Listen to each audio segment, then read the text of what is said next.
धनबाद में आजसू पार्टी के 40वें स्थापना दिवस सह जन आक्रोश मार्च के दौरान राजनीतिक माहौल पूरी तरह गरमाया रहा। धनबाद के नेहरू कॉम्प्लेक्स में आयोजित इस कार्यक्रम में आजसू सुप्रीमो सुदेश महतो और सांसद चंद्र प्रकाश चौधरी का कार्यकर्ताओं ने भव्य स्वागत किया। कार्यक्रम का शुभारंभ दीप प्रज्वलन से आरंभ हुआ। कार्यक्रम में सैकड़ों की संख्या में कार्यकर्ता और समर्थकों ने भाग लिया। इससे पहले गोल्फ ग्राउंड से आजसू कार्यकर्ता ने धनबाद पुलिस की कथित एक तरफा कार्रवाई और गिरफ्तारी के विरोध में जन आक्रोश रैली निकाल अपना विरोध जताया। यह रैली पुलिस लाइन, सराय ढेला और स्टील गेट होते हुए नेहरू कॉम्प्लेक्स पहुंची। कार्यक्रम को संबोधित करते हुए सुदेश महतो ने राज्य सरकार और प्रशासन पर तीखा हमला बोला। उन्होंने कहा कि झारखंड की वर्तमान स्थिति को देखकर गुरुजी की आत्मा भी दुखी होगी। उन्होंने आरोप लगाया कि झारखंड मुक्ति मोर्चा आज अपने ही संघर्ष और पृष्ठभूमि से न्याय मांगने की स्थिति पहुंच गई है। सुदेश महतो ने कहा कि राज्य व्यवस्था पूरी तरह चरमरा चुकी है और इसके खिलाफ छोटे मोटे आंदोलनों से काम नहीं चलेगा, बल्कि बड़े आंदोलन की जरूरत है। उन्होंने ट्रांसफर पोस्टिंग में पैसे के खेल और अवैध खनन को लेकर भी सरकार पर गंभीर सवाल उठाए।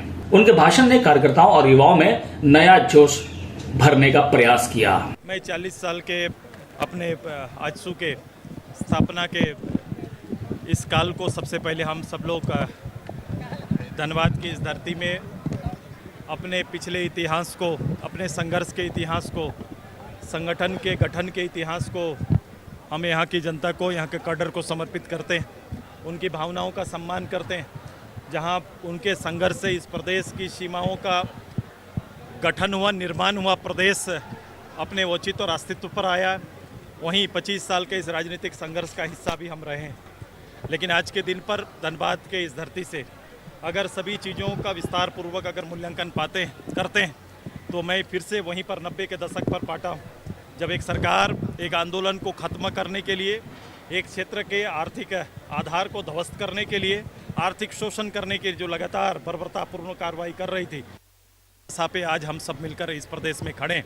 चूँकि आज सरकार का जो अस्तित्व होना है, सरकार का अस्तित्व उनके अधिकारियों से, उनके अधिकारियों की जो दशा है, कहा जाता था कि सरकार और सरकार का मुखिया अधिकारियों की सवारी करेगा, लेकिन आज अधिकारी सरकार की सवारी कर रहे हैं, हेमंत जी की सवारी कर रहे हैं। इसके उदाहरण आपको सब जगह दिखाई देंगे।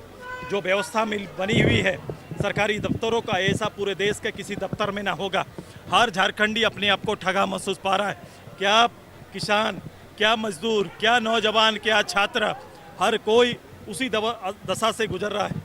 कोई स्थिर नहीं है। हर कोई, हर क्षेत्र में, हर विभाग के अंदर में ये एक व्यवस्था और एक परंपरा बनने जा रही है। ऐसे समय में 40 साल के एक ऐसा संगठन जिसने अपने संघर्ष से प्रदेश का गठन में अपनी भूमिका न केवल सुनिश्चित की है, बल्कि एक ऐसा संगठन भारतवर्ष में दूसरा कोई संगठन ऐसा संघर्षित संगठन न रहा हो, जिसने अपनी जान और शहादत की कुर्बानी में जिस प्रदेश को प्राप्त किया हो, उसके लिए अब कोई दूसरा मार्ग नहीं है। फिर से उसी दशा पर, उसी संघर्ष के लिए अब यहाँ के नौजवानों को, यहाँ के आम लोगों को, झारखंडियों को संगठित होना पड़ेगा और उसी की तैयारी के लिए आज ये कार्य करने के लिए यहाँ पर आए। अधिकारियों ने जो परंपरा बना दी है, जिस तरह से सरकारी संसाधन को अपना अधिकार समझकर दोहन कर रहे हैं, सरकार के जो बिना नामित क्षेत्रों को भी अघोषित क्षेत्र मानकर वहाँ से जो दोहन प्राप्त है यहाँ से, और उसका हिस्सा सीधे सरकार के मुखिया से चल रहा है। इसीलिए मैं दरोगा, डीएसपी या एसपी नहीं, मैं ये सरकार को मानता हूँ। ये हेमंत जी का प्रचलन है, उनका कैरेक्टर है, उनका चरित्र है। ब्लॉक के अंदर अगर ये व्यवस्था बनी है, सीओ कार्यालय के अंदर ये व्यवस्था बनी है, स्कूल, विद्यालय, विश्वविद्यालय में अगर जो कमियां हैं उसका नेतृत्व कोई कर रहा है, तो निश्चित रूप से हेमंत जी कर रहे हैं। और हेमंत जी के इस नेतृत्व को झारखंड की भावना, झारखंडी भावना अस्वीकार करती है। हमने कहा, गुरुजी का भी मैं यहाँ पर पिक्चर यहाँ पर रखा हूँ, और मैं कह रहा हूँ कि उनकी आत्मा जहाँ भी होगी आज पीड़ा में होगी। वो उनकी कल्पनाओं का ये प्रदेश नहीं है, ए के राय जी की कल्पना का प्रदेश नहीं है, विनोद बिहारी बाबू की कल्पना का ये प्रदेश नहीं है। अगर ये नहीं है तो वर्तमान का ये दायित्व बनता है कि हम मिलजुल कर फिर से इस प्रदेश के अंदर इस राज्य के संघर्ष को फिर से आगे बढ़ाएंगे, लोगों को लामबंद करेंगे और अपने प्रदेश, खुशहाल प्रदेश की कल्पना, शोषण विहीन प्रदेश, शोषण विहीन समाज का गठन का जो उद्देश्य था उसे यथार्थ में लाने के लिए काम प्रारंभ करेंगे।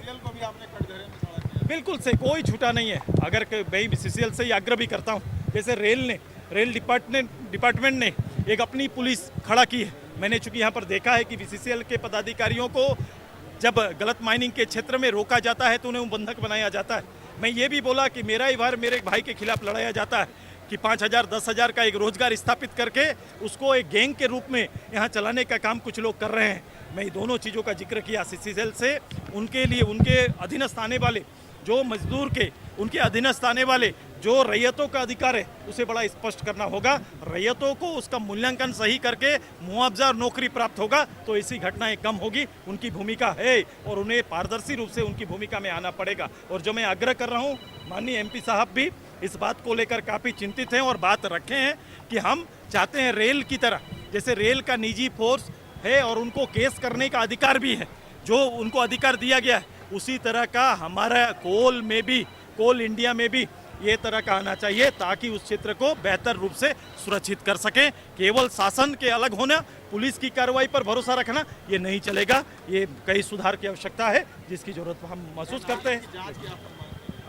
मैंने बोला कि अगर कोई अपराधी हमारे सरकार के इस राज्य के पुलिस कप्तान को, इस जिले के पुलिस कप्तान को खुली चुनौती देता है, उनके बारे में कोई आरोप लगाता है, तो या तो सरकार को सामने आकर उसका खंडन करना चाहिए और नहीं तो ये एक बहुत बड़ा विषय है, इसकी एनआईए जांच होनी चाहिए। सरकार इस पर पहल करे या खुद पहल करे कि वो गलत है। अगर नहीं करती है तो ये एक बहुत बड़ा विषय है जिसके खिलाफ हम लोग जाएंगे।